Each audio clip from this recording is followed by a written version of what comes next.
Hello everyone, welcome to a new cybersecurity topic presentation. And in this presentation, we're going to talk about something called living off the land or LOTL and what is it in cybersecurity.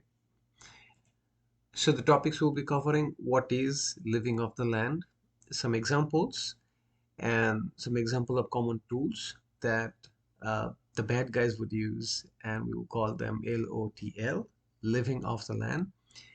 And we'll end our presentation with some mitigating control recommendation that you can use to protect yourself, your organization from LOTL misuse. So let's look at the definition real quick. So living off the land, LOTL in cybersecurity, it refers to a tactic where the attackers, the bad guys, they would use legitimate tools and features of an operating system or even software environment to carry out malicious activities. Okay, so why do you think they do that? This particular technique helps them to avoid detection because they're leveraging trusted and commonly used resources rather than new suspicious files or code. So if you really, what this means that, okay, I got to your system, the system is now breached, and instead of installing new malware or trying to install some known malware kit tool, I'm just gonna use your PowerShell. I'm gonna use your command line. I'm gonna use your bash script. Anything that you typically use to do your day-to-day job, I want to use that. So that will not raise any suspicion, but I'll be able to accomplish what I need to. Okay. So these tools, they are powerful. The businesses, they will need that every day. And the attackers, if they get access to the tools, they can also use it to do harm. So how can we protect against these tools that we have that we call living of the land? So let's first look at some techniques. So first of all, one of the techniques we just talked about, built-in system tools. So attackers might use tools like PowerShell, Windows Management Instrumentation, and other common command line utilities. So that's one example of technique in a LOTL type attack. Another example would be exploiting existing software. So your tools is one thing, they're pre-installed, but you may already have some softwares that are you using. Maybe using, let's say, VirtualBox. Okay, maybe you're using a particular version of the VirtualBox that's vulnerable. Maybe you're using Python. Maybe you're using Python, the older version, Python version 2. You have not upgraded for whatever reason. So vulnerabilities can be part of the existing software that can be misused as well. The third example is administrative utilities. So a lot of systems like Windows, Linux, Mac, anywhere you go, there are utilities like task scheduler, bad jobs, right, that are useful to create bad jobs or periodic commands that you need to run on a regular basis. Okay, those tools can be misused as well. And even if you think about fileless malware, uh, these LOTL techniques, they can also run malware only in the memory, so it will not be written to the disk, and it is going to be harder to detect, right? So these are some of the common techniques that people would use, the bad guys would use when they're trying to use the LOTL. So let's focus more on the LOTL tool. Again, I'm going to go over a bunch of tools now. I will not get into the nitty-gritty details of each of the tools, but just to give you some examples of what are the common tools that you find in many types of operating systems. So first one that probably all of us we know is the PowerShell. It's a very powerful command line shell and scripting language that's built into Windows. And today it is multi-platform. Okay, so you can run PowerShell in Mac, in Linux, in Windows, anywhere, right? So PowerShell you would use to do a lot of stuff. It's already pre-installed. So if the bad guys get access to this one, they can also do a lot of harm. The next LOTL tool, we call it the Windows Management Instrumentation. And this one has a command line interface as well that can be used for a variety of administrative tasks, including gathering information about the system and managing remote computers. So think about lateral movement from one host to the another. This tool is great. Third one of LOTL tool is going to be the PSEXEC, and this should be the example tool. Okay, let me fix that real quick as we speak. This is tool, and this is tool now. Okay, we're talking about the tools. So PSExec is a lightweight telnet replacement, and it will let you execute processes on other systems like remotely, and it can give you full interactivity for console applications. Okay, so you don't have to actually install any client software. You can just control the remote system with this particular utility. The next tool that we're going to look at is called the task scheduler. Again, that's a common tool. If you look at Windows, you can use the task scheduler to schedule launch of programs or scripts at a predefined time, maybe at the startup. When you're starting up your system, it will run a whole bunch of jobs. When you are shutting down your system, it can run a whole bunch of jobs. Or you can even set a particular time of the day, it will run a job. Okay, so there are varied reasons for these tools, but it can be misused, and if it's misused, then you have a problem. The next tool that we are gonna look at is called the run DLL.32exe.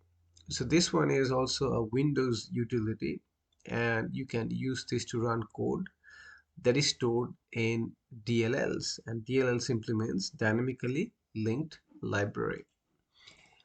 So the next tool that we're going to look at is called the sort util, and this one also part of Windows. It's a command line program that you can use to dump and display certificate authority, their configuration, and you can also back up and restore the certificate authority components. You can verify certificates, key pairs, and certificate chains.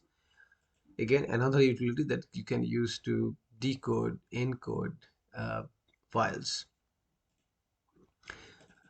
The next tool is called the MSHTA, and this is a Microsoft HTML application host, an executable program that runs .hta files. Okay, so this is called the HTML applications. A Microsoft HTML application host, an executable program. Okay, the next one that we have is called the BITS admin. That's another tool.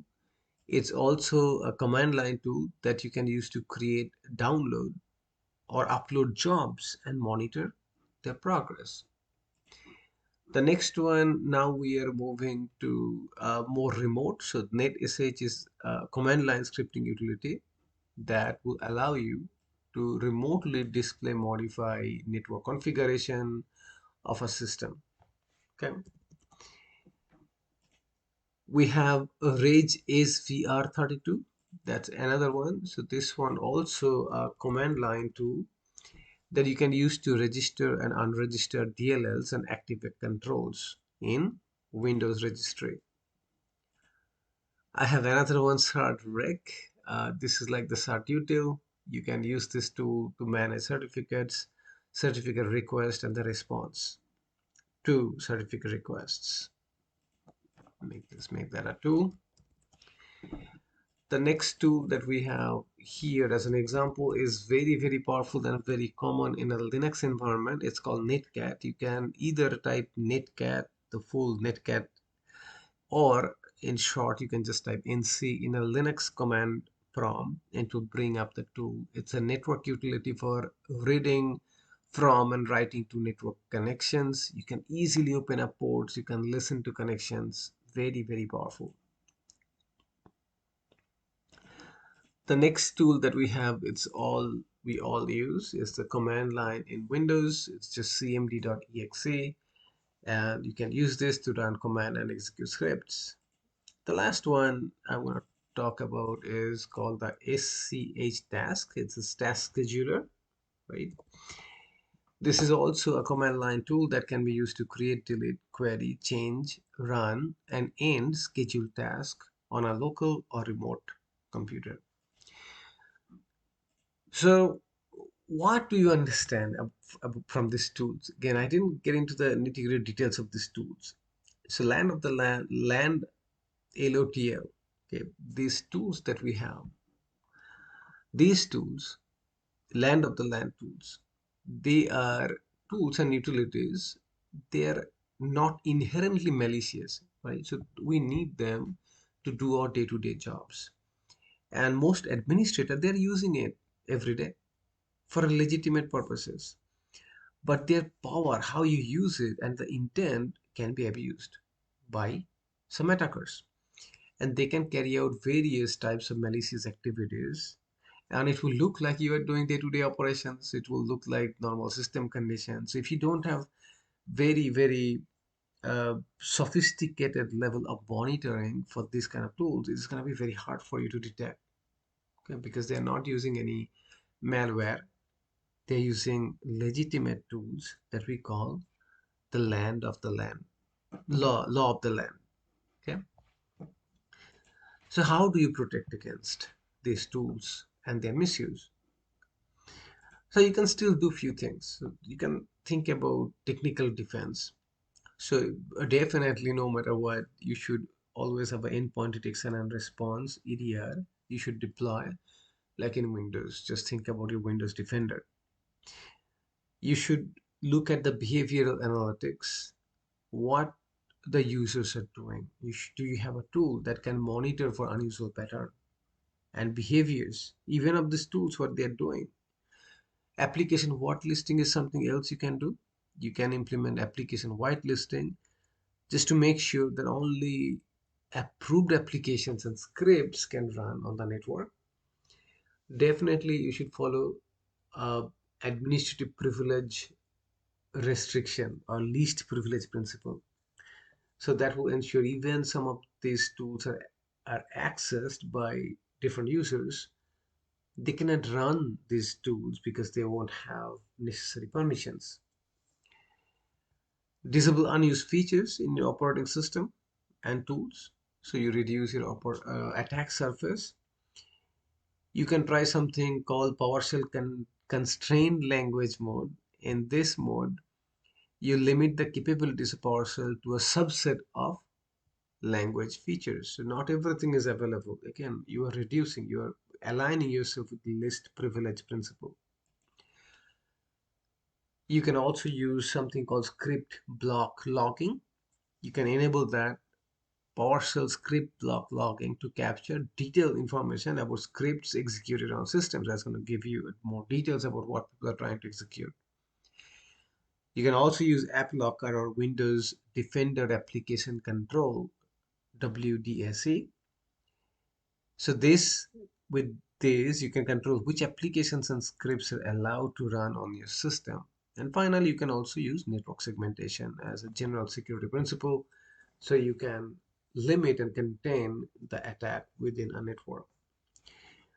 From a security policy, you can have regular audit and monitoring implemented. So you perform it, not only you look at, not only you collect data and logs, you also audit what you're collecting, so you can detect anomalies and you can react and respond to them, follow up, have a great patch management uh, system and process for your whole inter organization, and develop policies and procedures. What tools should be there? What how the administrative accounts should be activated? Should they use MFA? And have a review process for administrative accounts. And finally, user education and training. So at the end, a lot of the malware that we get, the initial breach that happens, it's still through a lot of phishing emails. So security awareness training is very important. And at the same time, incident response training is also important, because if someone thinks that, yeah, something weird is going on, who do I go and report, right? How do I respond? Who do I need to involve? Okay, those directions should be outlined very clearly. And monitoring and incident response. So you should have a plan for the continuous monitoring of your environment. Incident response plan we just talked about. And a lot of time I also recommend that threat intelligence, you should have some kind of integration with threat intel feed, so you're always up to date with the latest threats. So to conclude, LOTL or living off the land, they're just normal tools that we use, and they're a lot of times used by bad actors like APTs, advanced persistent threat groups, because they know they can just misuse some of these tools that are used daily in an organization to hide themselves, okay, to stay longer period of the time. They're not installing any malware, any suspicious files, anything like that. They will use the regular tools used by many admins to complete their day-to-day job, and they will use it in a bad way. Okay, so hopefully it has given you some ideas what they are, what it means in cybersecurity. If you have any comments, please let me know. If you like it, please like, share, and subscribe to the video. Thank you.